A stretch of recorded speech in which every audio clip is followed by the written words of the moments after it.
요한복음 21장으로 구성이 되어 있는데 요한복음의 목적은 20장에 잘 기록이 되어 있어요. 20장 30절과 31절에 요한복음의 기록의 목적이 잘 나타나 있습니다.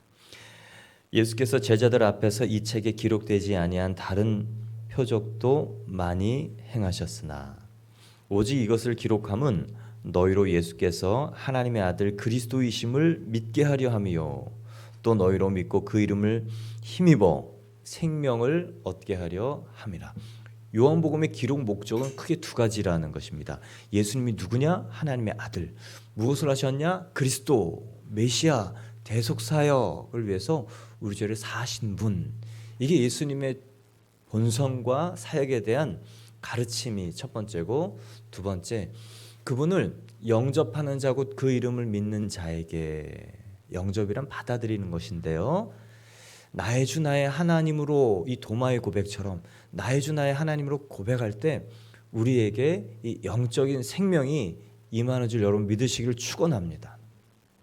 이 영적인 생명이 우리 눈에 당장 안 보이잖아요. 우리는 이 육적인 출생은 너무도 분명하게 기억합니다. 확실 있게 알아볼 수 있습니다. 왜냐하면 아이가 태어나면 이 신생아로 응애응애하기 때문에. 근데 영적인 출생이 눈으로 볼 수 없는 것 같지만 증거가 굉장히 많아요. 아이들이 태어나면 울죠. 엄마 젖을 먹어야죠. 이렇게 손이 가는 것처럼 영적인 생명이 들어간 사람들에게는 이 계속 어머니의 그 모유처럼 말씀을 먹고 싶은 이 하나님으로부터 나오는 이 양식이 계속 궁금해져요. 성경에 눈이 가요. 이게 사실인지 확인해 보고 싶어요.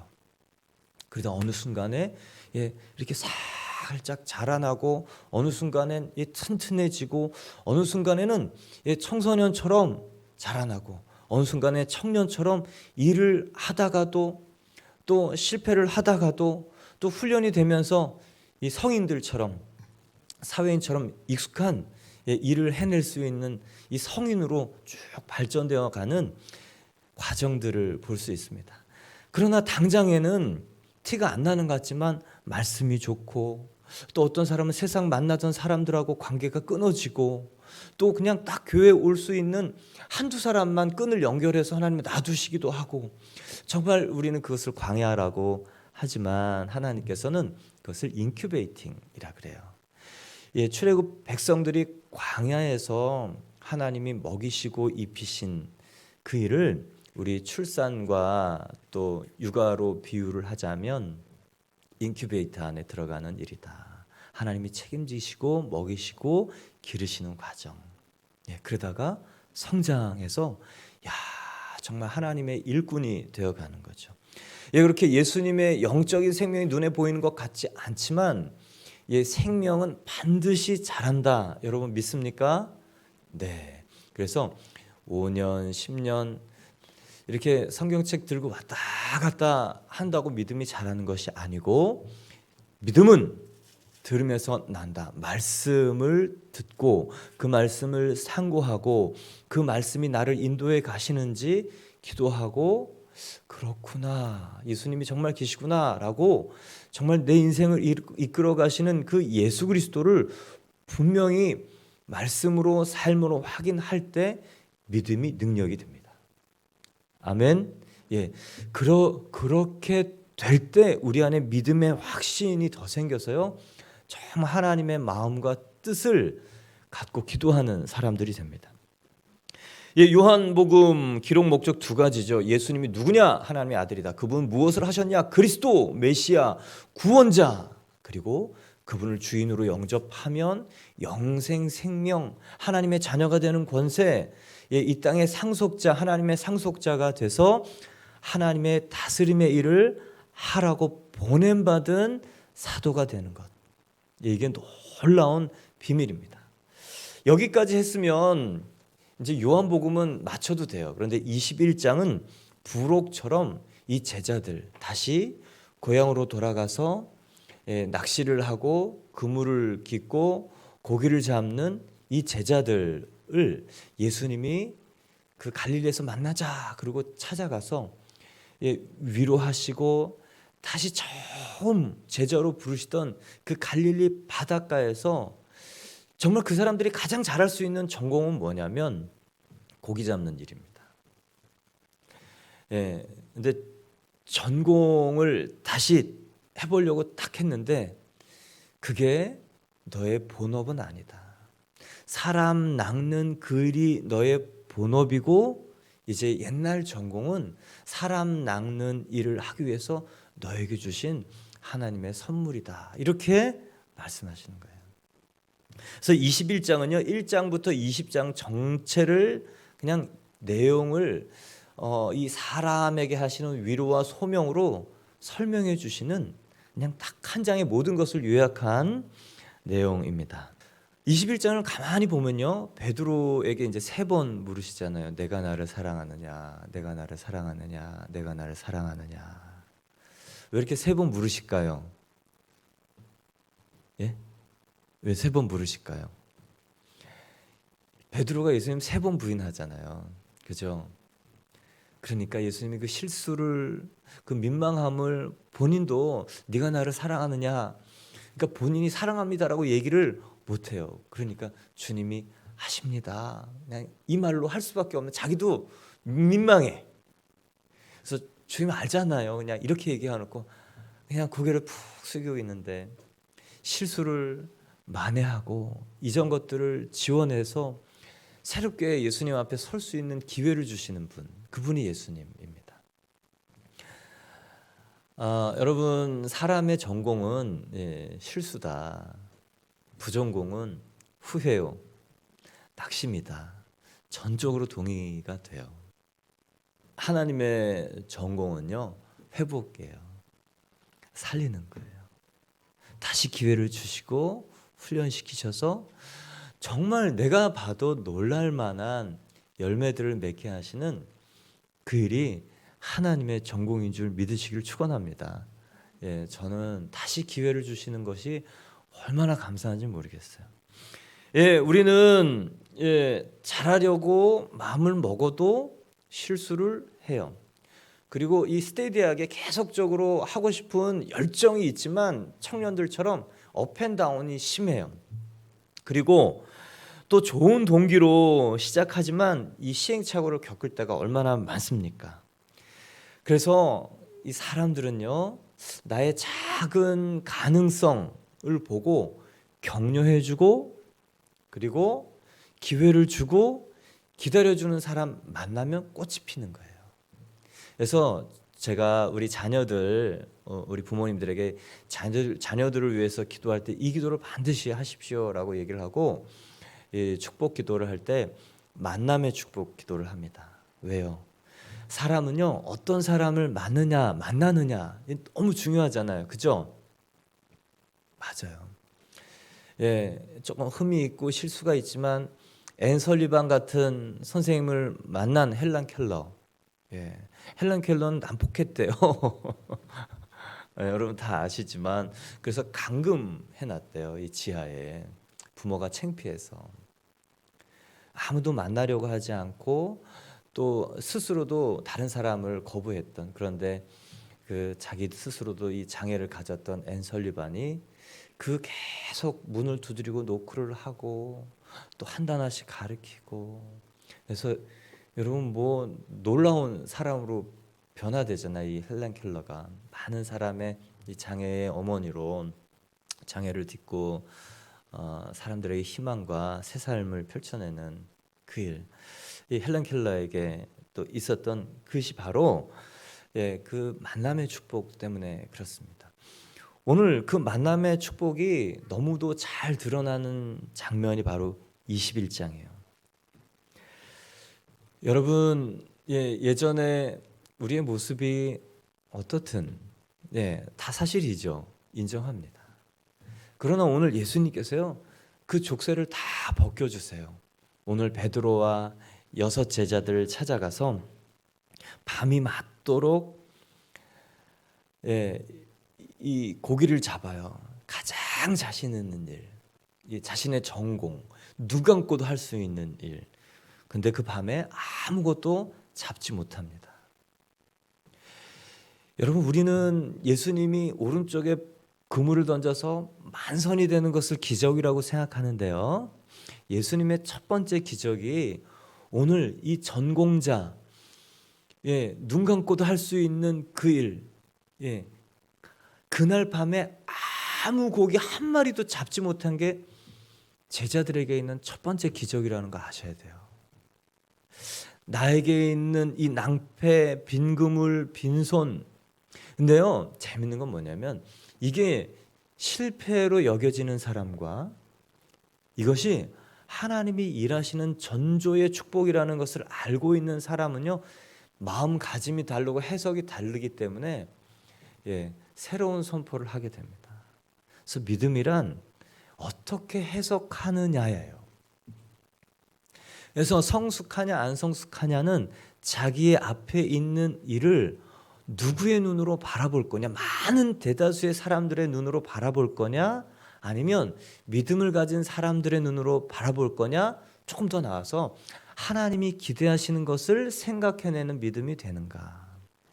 이 제자들은요, 아무것도 잡지 못해서 낙심했어요. 근데 성경은 예수님께서 고기가 있느냐 없나이다, 없는 줄 알고 하는 거예요. 예수님이 묻는 거예요. 뭐냐면 예수님이 없게 하신 거예요. 때로는 우리 앞에 이 빈손, 빈 그물, 학교가 연결이 안 되고 직장이 연결이 안 되고 바라던 것들이 기다려야 되고 목이 빠지고 계속적으로 미끄러지고. 그런데 여러분, 그게요, 하나님이 일하시는 축복의 과정일 수 있다. 여러분 믿습니까? 그래서 낙심하지 마세요. 자기 실망할 필요도 없고 상황 탓할 필요도 없고 남 탓할 필요도 없고. 그래서 예수님이 이제 두 번째 기적을 말씀하시는 거예요. 그물을 배 오른편에 던지라. 그랬더니 그물을 많이 고기가 걸려서 끌어올리지 못할 정도로. 여러분, 순종이 열매를 만든다는 거 기억하시기 바랍니다. 그리고 그 순종이 만든 기적을 통해서 제자들은 예수님의 목소리를 알아들었어요. 순종이 기적을 만듭니다. 아멘. 전공이 열매를 만들 것 같아서 우리가 평생 그리고 살았잖아요. 그런데 그냥 하나님이 그 코에 그냥 손 잠깐 대시면 전공 아무리 해도 안 되더라고요. 제가 정말 안타까운 그 후배가, 공부 굉장히 잘하는 후배가 공부 다 하고 뭐 박사학위 와갖고 와서 다치고 막 이제 막 일을 펼쳐 보이려고 그러는 순간에 다치고, 그래서 절망하고, 그리고 이제 예수님 만나고, 그리고 하나님 새롭게 그 일을 열어가시고. 여러분, 그 기적을 통해서 사람들에게, 오늘 제자들에게 예수님의 음성이 들려오고 예수님을 알게 되는 역사가 있었다는 거. 그래서 여러분, 기적을 구하셔도 돼요. 기적이 이 샤머니즘과 만나면 구복신앙이 됩니다. 기복신앙이 돼요. 나를 위한 신앙으로 끝나요. 그런데 기적을 통해서 거듭남, 이 죄사함, 내가 죄인인 것을 깨달으면요, 거듭나면요, 기적을 통해 예수 그리스도의 생명을 전하고자 하는 사람들이 됩니다. 어제는 한 분을 만났어요. 이제 부부분을 만났는데 이제 식사를 하면서 얘기를 하다가 이제 아내분은 이제 그 청소년기에 아들이 너무 어렵게 해서 어려운 청소년기를 보내고, 또 지금은 이제 아들이 이제 대학생이 되었고, 그래서 이제 하나님께서 그 상담에 대한 마음을 이제 주셔서 사람들을 살리고자 이제 상담 대학원에 원서를 넣어놓고도 불안해서, 하나님 붙여주시면 공부를 열심히 하고 안 붙여주시면 그냥 평소대로 살게요. 그래서 제가, 그거는 하나님이 기대하시는 기도는 아니에요. 물론 그 마음으로 시작했지만 내가 저 사람들을 살려야 될 목표, 이 엄마가 아이들 모유를 먹이고 음식을 먹일 때 그냥 있으면 내가 밥을 해주고 없으면 너 굶어 이렇게 얘기 안 하잖아요. 반드시 먹이잖아요. 하나님 정말 물에 빠진 사람 살려야 되는 그 마음이 있으니 주님 내가 작게 공부하고 공부를 못해도 기회를 주시고 주님 훈련시켜 주십시오 이렇게 기도하라고 그랬더니 네 그러시더라고요. 그러더니 이제 신랑한테 남편한테도 이 사람도 마찬가지라고 해서 이제 얘기 드렸더니 회사에서 승진 기도를 안 한다는 거예요. 너무 털털해 갖고 뭔지 모르는데 그룹 부사장이더라고요. 깜짝 놀랐어요.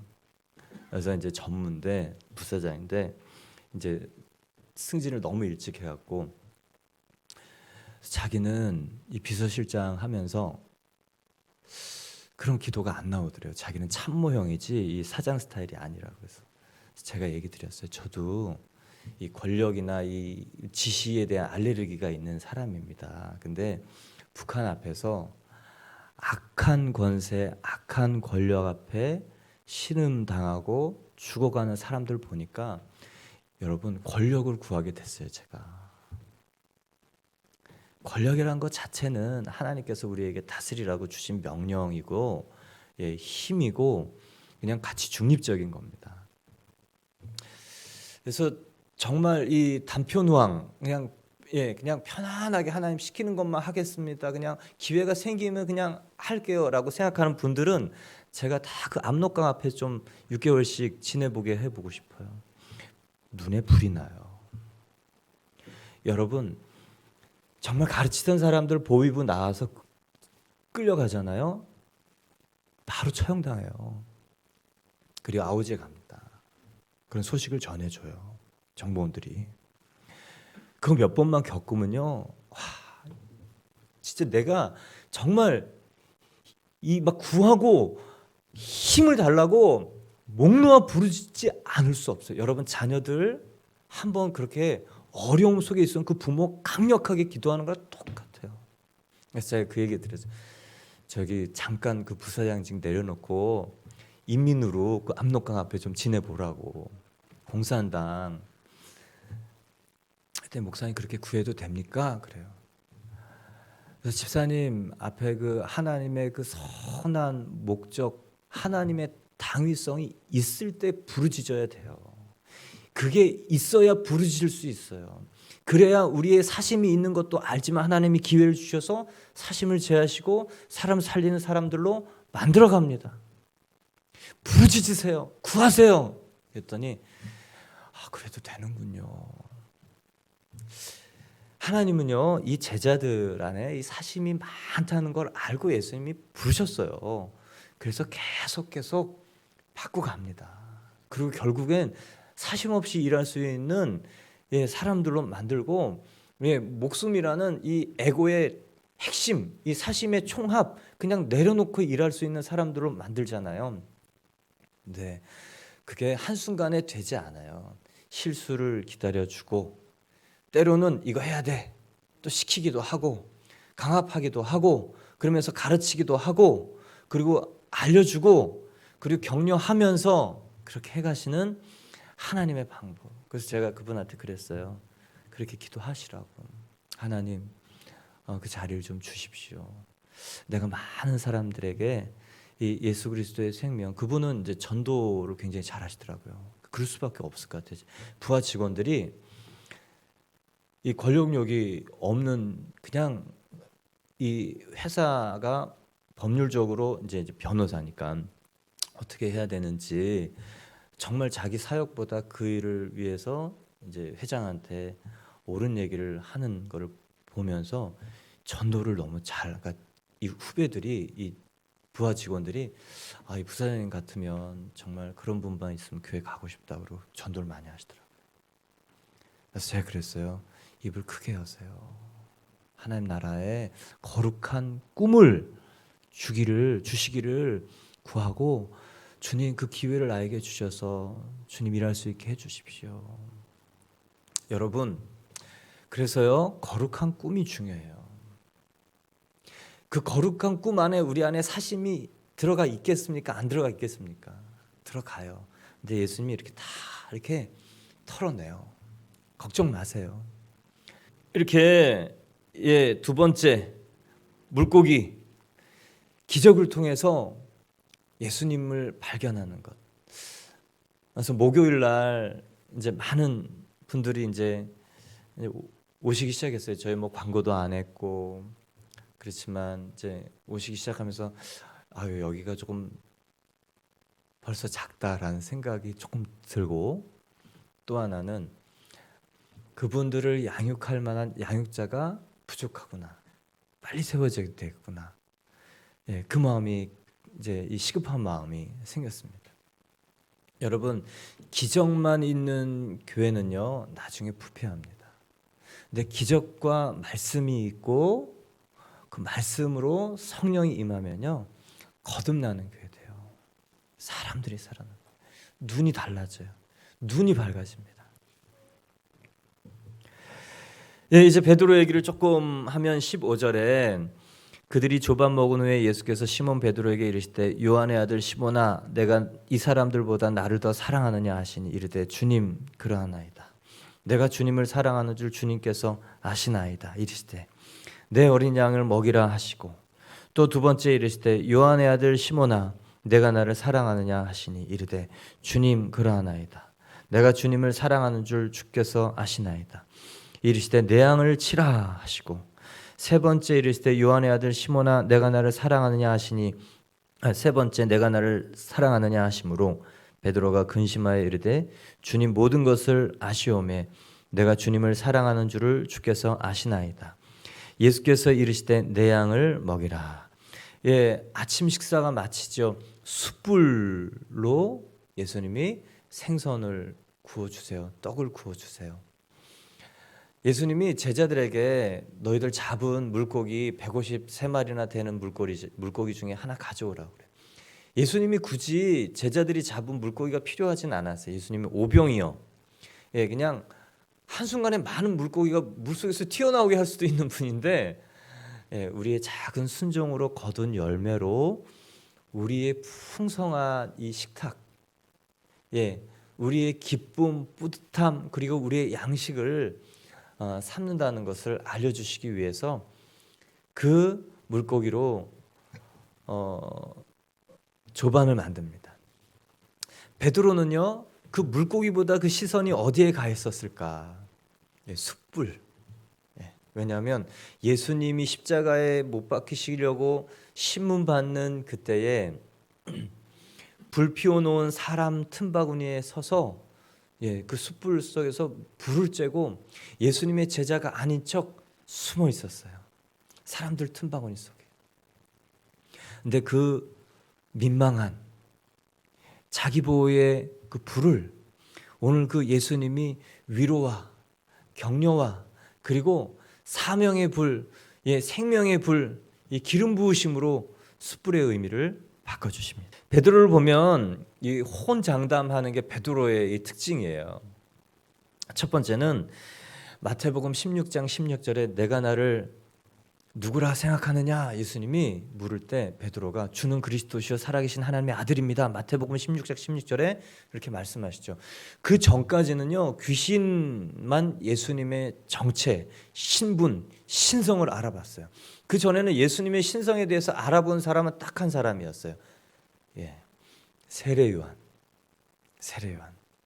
그런데 이 베드로가요 정말 주는 그리스도시요 살아계신 하나님의 아들입니다는 예수님의 신성과 사역을 딱 얘기합니다. 그러나 베드로는요 그랬을지라도 왔다 갔다 해요. 예수님이 내가 십자가에 못 박고 3일 만에 부활할 거라고 얘기하니까 예수님 붙들고 절대로 그러면 안 된다고 얘기를 합니다. 그리고 예수님이 못 박히시기 전에 모두를 주를 버린다 해도 저는 결코 버리지 않겠습니다. 아주 그냥 다짐을 하고 큰 소리를 쳐요. 그렇지만 여러분 배신하지 않겠다고 부인하지 않겠다고 말했지만 그 마음뿐이었어요.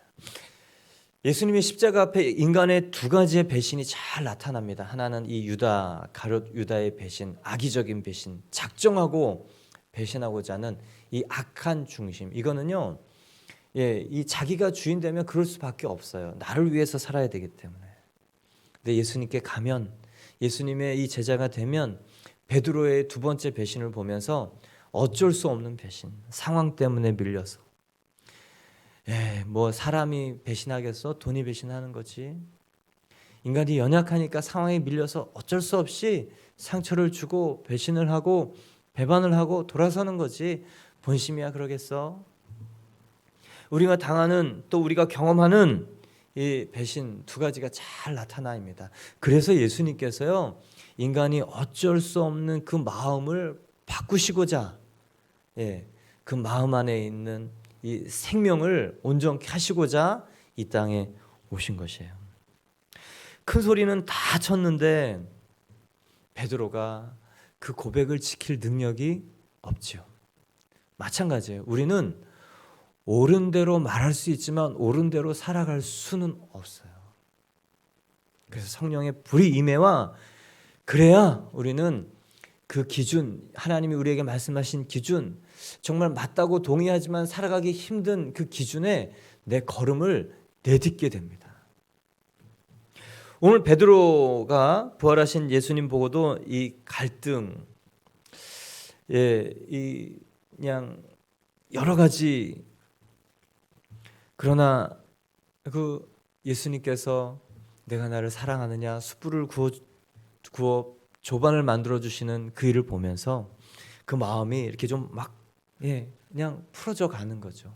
민망함이, 딱딱함이, 우울함이 사라져 가는 거예요. 예수님이 3번 질문을 하시는 이유는 실수한 만큼 우리에게 새로운 기회, 이 회복 주시는 거예요. 숲을 피워놓고 예수님 3번 부인했으니 숲을 피워놓고 사랑을 고백할 수밖에 없는 그 마음, 그 기회 주십니다. 그래서요, 예수님 만난 사람들은 자기의 가장 아픈 일, 고통스러운 일, 핸디캡, 이것이 다른 사람을 향한 중보의 기도가 되고 다른 사람을 위한 사역이 돼요. 가정사역하는 사람들 보면요, 보통 가정의 어려움이 극심했던 분들, 가정에 그런 어려움이 있었던 사람, 그래서 한 달에 한 번씩, 한 달에 2번씩 꼭 그 같이 사역을 해요. 그리고 같이 갔던 장로님이 있는데, 이제 장로님이에요. 손가락도 없고 뭐 소매치기 하던 분이에요.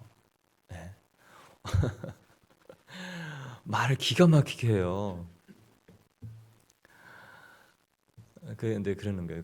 목사님, 학력이 저보다 낮은 사람 없을 겁니다.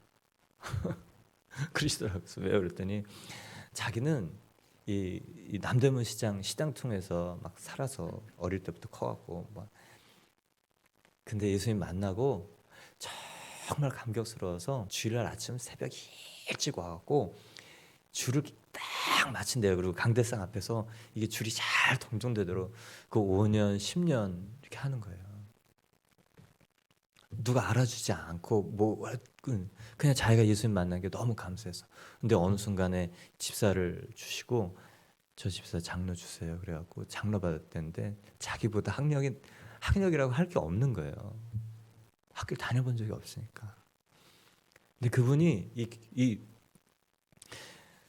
교도소 그분들 마음을 너무 잘 알더라고요. 자기가 그런 삶을 살았으니까. 같이 밥 맛있게 먹고 그분 얘기 이렇게 들으면 재밌기도 하고 또 힘이 나고 용기가 나고.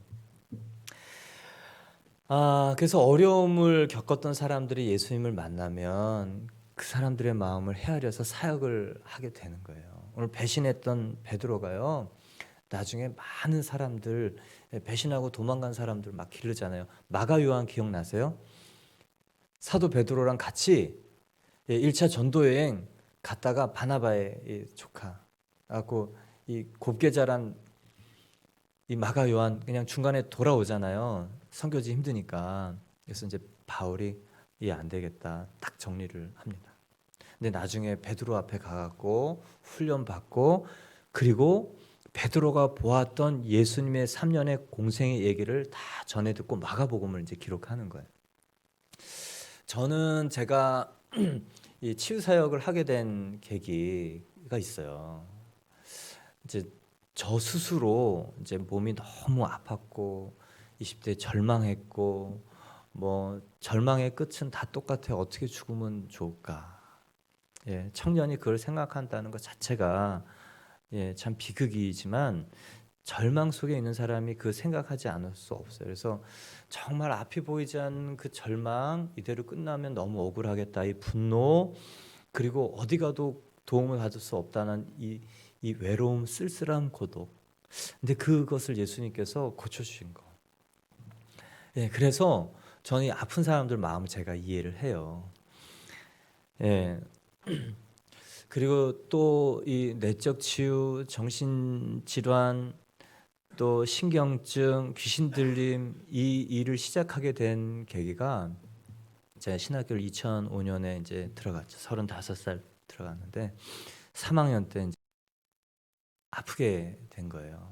이제 그 의류회사 대기업을 너무 빨리 고속 승진을 하다가 얘가 이제 너무 부담이 많이 돼 정신이 나갔어요. 그래서 기억을 못 하고 멍하니 앉아 있고 이상한 얘기하고 그래서 상태가 너무 심해서 제가 애를 성모병원 그 정신과 그 감금병원 있어요. 거기 데려다 놓고 문을 닫기는데 와, 이 미치겠더라고요. 막 거기다 이렇게 넣어놓고 오는데 그 다음부터 이제 제가 이제 상담학을 공부하게 되고 정신분석 공부하고 뭐 수련 받고 또 1급 상담 자격을 따고 그래서 어려운 사람들 도와야 되겠다.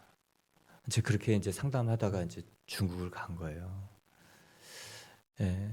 근데 상담으로도 안 되는 영역들이 있거든요. 뭐 이 거식증, 이 중독, 이 도벽, 이게 상담으로 안 되는 이 블랙홀인데요. 마약 이런 거.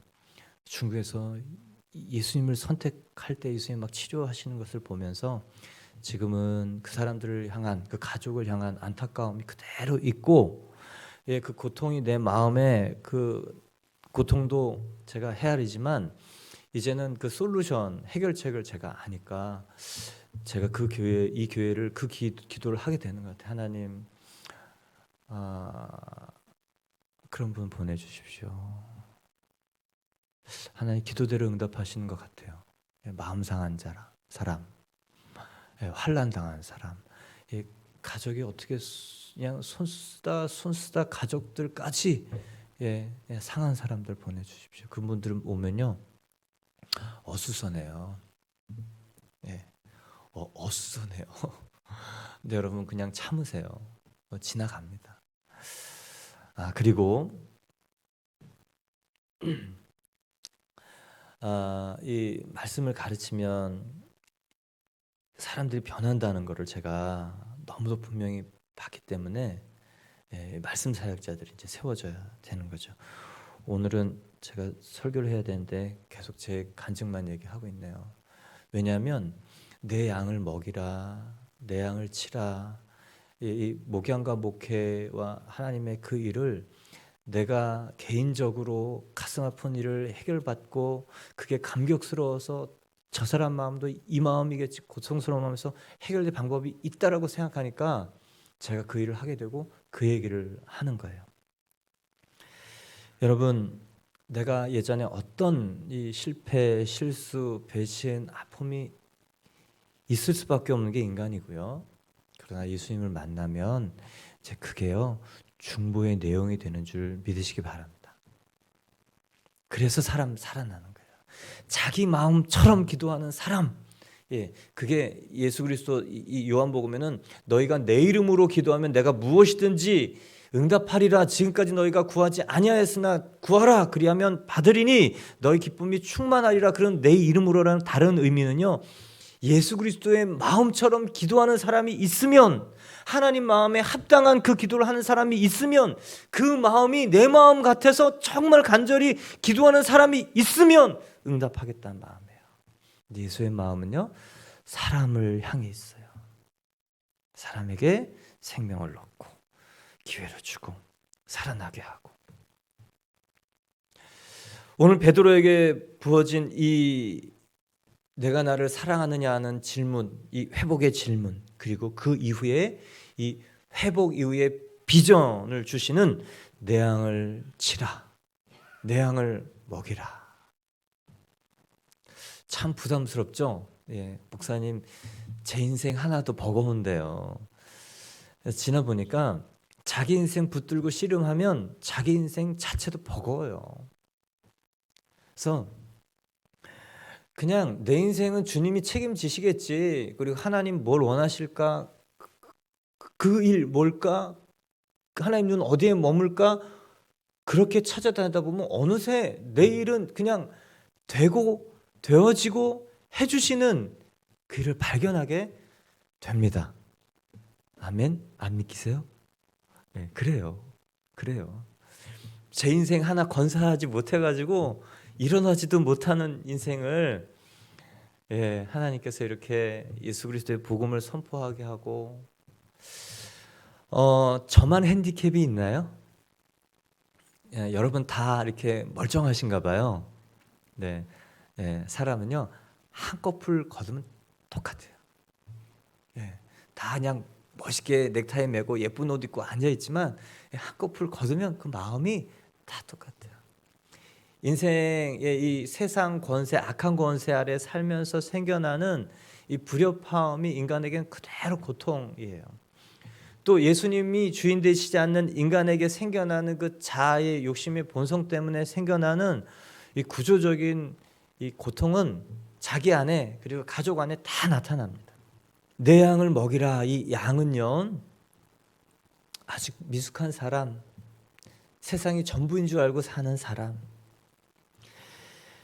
자기 생각, 자기 고집 길들여 있는 사람, 그리고 그런 사람들이 모여 있는 곳이 양떼인데요, 그 사람들을 가서 먹이고 입히고 나눠주고 수고해라. 그러다 보면 우리는 어느새 예수님이 살리세요. 어제는 이제 저녁 늦게 자녀 때문에 이제 혼자 열심히 이제 양육하고 기르고 치료하는 그 엄마를 통화를 하면서 저희 가족 간증을 좀 했습니다. 동부 이천동에서 중국으로 갈 때 우리 아이들 교육을 포기를 해야죠. 포기를 한 거죠. 포기를 했죠. 근데 저희 아내는 포기를 못하고 중국에 갔는데 핸드폰 번호가 이제 저희 아내 핸드폰은 이제 거기서 중국 칩 끼면서 다 없어진 거예요. 한국에 뭐 같이 공부하고 아이들 학부모 모임 다 없어진 겁니다. 그래서 저희 아내가 알았대요. 하나님이 이제 한국 끊으라 그러는구나. 그렇지만 불안한 거죠. 그리고 우리 아이들 하나님께서 이렇게 만나 주시고 또 중국에서는 공부보다 하나님이 이 아이들 이 믿음과 인성을 만들어 가시는 것을 봤어요. 그래서 제가 그랬죠. 얘들아 미안하다. 지금은 애들이 공부를 아주 이렇게 잘하지 않지만 최선을 다하는 아이들로 성장했습니다. 앞에 있는 일이 지금은 완전하지 않지만 하면은 해 나갈 수 있다는 것을 믿고 한 발 한 발 걸어가는 아이들입니다. 이 자녀에 대한 염려도 부모님께 혼자 이제 자녀를 이제 기르는 거죠. 보니까 남편이 없는 게 아니라 남편 서울에 있고 아이들 건강 때문에 거기서 이렇게 부산에서 사는 거예요. 그러지 마시라고.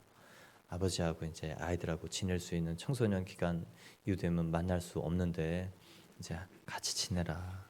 그리고 하나님께 기회를 좀 드리라. 하나님이 그 아이들 약하게 태어나고 또 그렇지만 하나님 만나면 책임지신다. 여러분,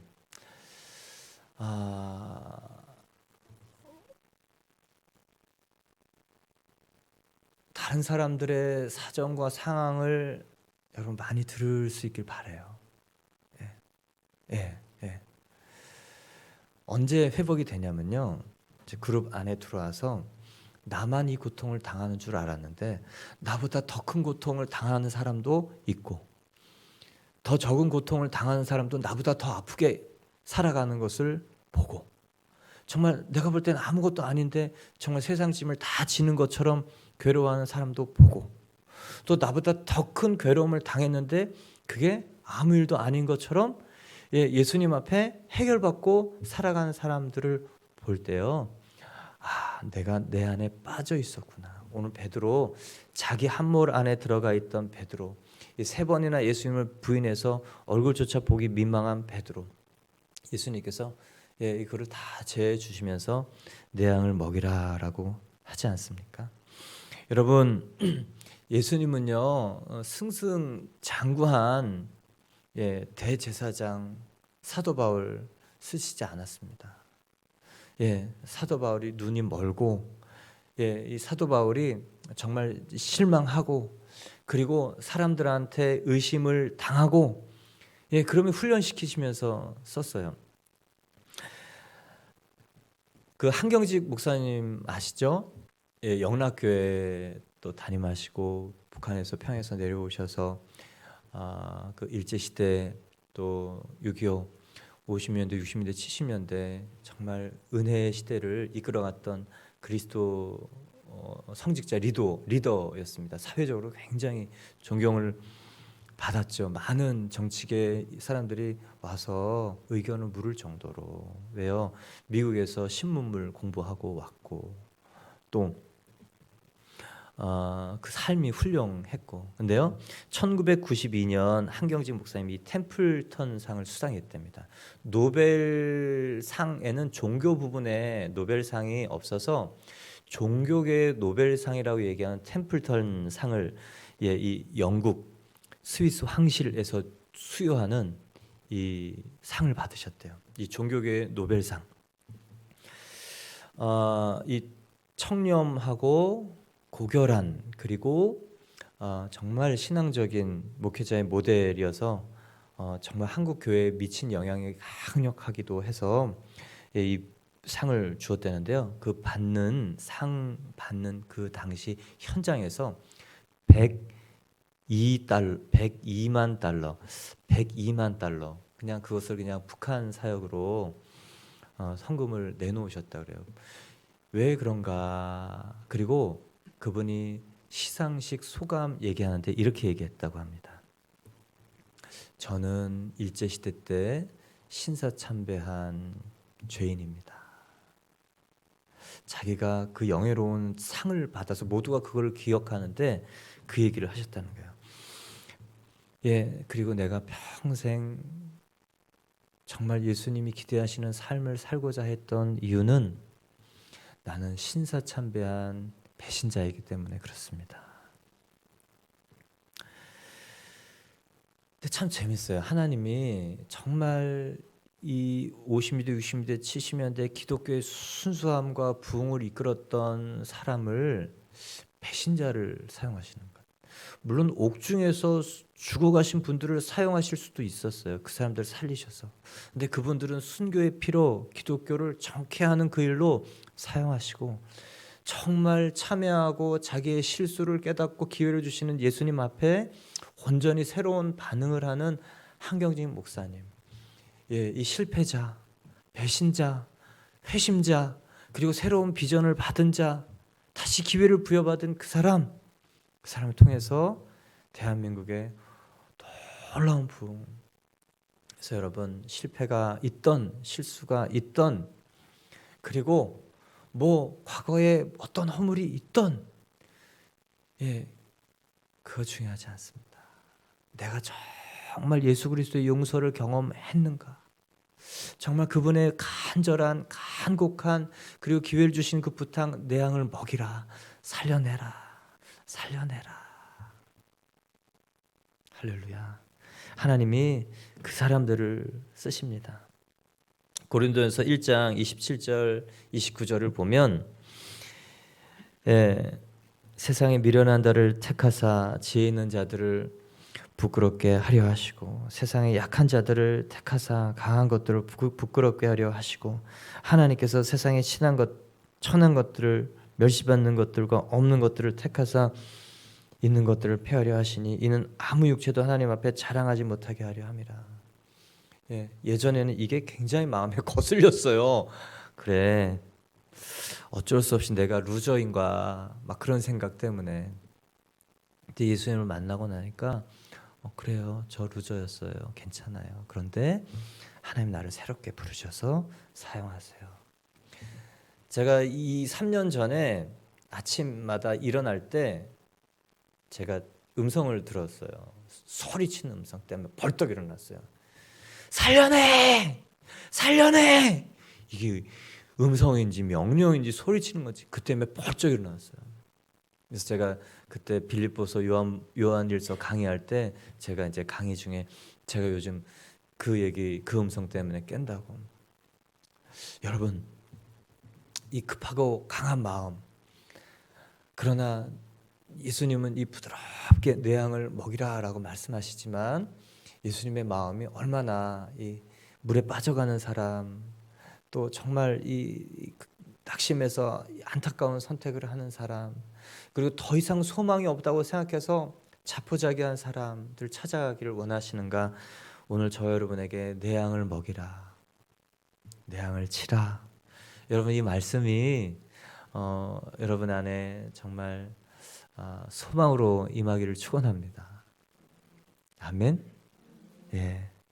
그래서 우리의 그 허물이, 고통이, 괴로움이 다른 사람의 회복의 통로가 되니 하나님 참 감사합니다. 그렇게 고백하는 저와 여러분 되기를 축원합니다.